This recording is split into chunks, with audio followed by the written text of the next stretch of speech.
the person that is, you know, not supposed to marry. So you've got everybody that is kind of at odds, okay? But they are in the city where law abides, right?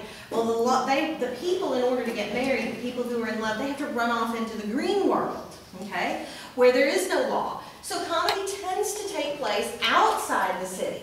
Tragedy takes place inside the city because there are laws there. Laws are broken, that means he can make a mistake. If there are no laws out in the woods, like a Midsummer Night's Dream, you can turn people into donkeys and you can have little fairies and sprites flying all around. Nothing fits the law. Shakespeare's interesting. If you look at his comedies, a lot of the times, okay, the princess can marry the commoner, or the prince can marry the common girl, all of this kind of thing, but the marriage tends not to happen in the play. Why? You have to go back to the city and there are rules there. At the end of Much Ado About Nothing, are they going to get married or are they going to dance? No, they're going to dance before they have the wedding. Okay? So, you don't have laws, but you have that resolution. So there's an upward movement in comedy where there's a downward movement in tragedy. The great guy, the great hero, the king, falls. He's better than average. He makes a mistake. He falls and then goes, "Oh, I really blew it." He's down here. Now he can have that upward movement. He can be forgiven. There's grace and forgiveness, and everybody's great. Here we also have epic poetry, such as the Iliad, the Odyssey, the Aeneid. Epics tend to be about the founding of an order. The founding of an order. So, not finding, but establishing founding. So it's an upward movement, usually. In the Iliad, we've got the reimagination of what it means to be Greek. In the Odyssey, so it's this refounding, reforming of the Greek idea of oneself. And in the Aeneid, you can probably see it even more clearly because it is the founding or the establishment of Rome. Aeneas flees Troy in flames, and he goes and establishes, he has to fight and all that. So it's an upward movement. These all have plots. Tragedy has a plot. It's about the downfall of the tragic hero. Comedy has a plot. It's about the return of, you know, that happy union. The unity is kind of restored here, so you go from chaos to, well, you go out in the green world and it's all crazy. But everybody is, you know, finds love or whatever. There's a beginning, a middle, and an end. Epic, the same sort of thing. You've got a beginning, a middle, and an end. We have one kind of poetry, though, and like I said at the beginning, this is not a strict thing. For instance, the Iliad tends to be a tragic epic. The Odyssey tends to be a comic epic. So you can mix some of this, okay? But there is one kind of poetry, and this is what we're starting to read. Is there a beginning, a middle, and an end to Blake's Lamb or Blake's Tiger? No, nothing really changes in lyric poetry. You don't have the beginning, middle, and end in a pure lyric, okay? Instead, lyrics have no movement. Lyric poetry does not have movement. So I'm going to take the line out at the top of my circle here, and I've got lyric poetry. And this is always where I get behind, but you know what? It's okay because it's really important for you to get a sense of poetry here. In lyric poetry, you get three kinds of lyric poetry. Once again, this is pure lyric. It's you know, the boundaries are going to smear and be fuzzy when we're actually looking at a poem. But you've got three kinds. There is no plot. There is no movement. Instead, it is the celebration of a moment. That's why they tend to be short. It is the celebration of a moment. So with the lamb, it's that moment of innocence. Little lamb, who made thee? Dost thou know who made thee? It's that innocence. The pure little lamb, the white fleece, even though that's not for real. They get furs and dirty and everything. Or the tiger, tiger, tiger, burning bright in the forest of the night. And you keep getting that same moment of kind of awe-inspiring, fear, infernal, whatever, in the tiger all the way through. Now, this is where this is where like guys are like, lyric poetry, great, you gotta read about flowers and all of this, and it's all love poetry. It's not love poetry. I mean, it can be about love, it can be, but it's not as foreign as it seems. Lyric, it's like we don't do much poetry anymore. We don't think we do, but actually we do. Especially, does anyone in here listen to music?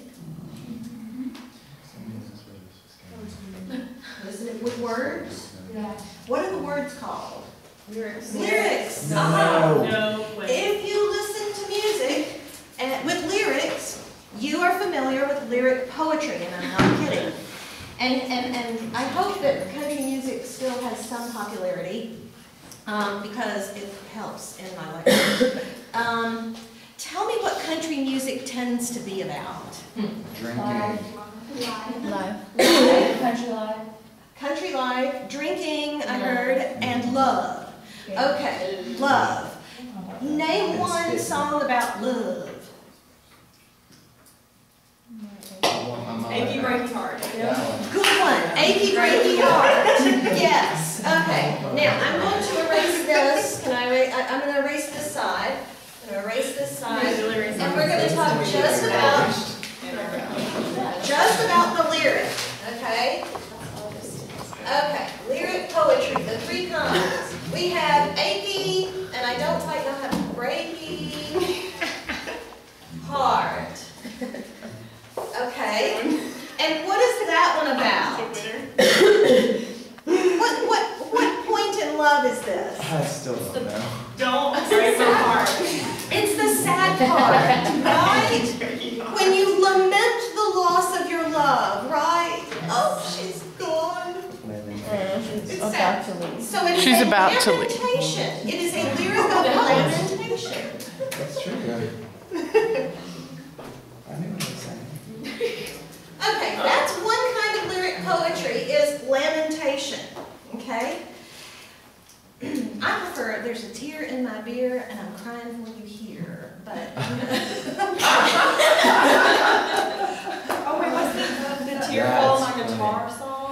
Oh yeah, teardrops on my guitar. Okay. Now typically we don't get in the songs about achy breaky heart, we don't get a whole story of, it would be a ballad if we did, and we're not dealing with ballads, we're dealing with lyrics. So we don't get, oh, he was so handsome, or she was so beautiful, and then we fell in love, and we went on picnics, and then we got married, and then, oh, my achy breaky heart. Because the meter or the rhythm of the music would not work for the fallen in love part if it's the achy breaky heart part. Or, and the ones that are really good are the blame it on his lying, cheating, cold, dead beating, mean, mistreating, two-time double dealing, mean, mistreating, love and heart. All that wouldn't work metrically or rhythmically with I was in love with him, blah, blah, blah. Or what is the one about carving the initials in the car? Before he cheats. But yeah, next time you'll think before he cheats, yes. I dug my key into the side of his pretty little souped up four-wheel drive, and I carved my name into his right. You could be on the Don't Forget the Lyrics show. Yes. But you'll notice these are all the ones about my heart's broken. Okay. But it wouldn't fit. The music, do I have music people in here? Yes. Okay, you couldn't put think about the music that's behind the dug my key into the side of his pretty little souped up four-wheel drive. It wouldn't work with the part of the love song where they're all in love, right? That wouldn't work, right? So it doesn't fit. You only get one moment, the beating up his car moment. Okay? Yeah. See, haha. Maybe it's revenge. No. Okay, lamentation. But what other parts are there to being in love? The fun part. Happy part. Good part. Okay, so that's like, some of those that I think about would be, can you name an I'm really in love with him or her country song? This kiss. They're all Yeah. their songs. Okay, give me the name of one. What about that John Deere Green song that's been around? Do y'all know John Deere Green? I don't know. On a hot He summer does. night, he wrote Billy Bob Loves Charlene, letters 3 foot high.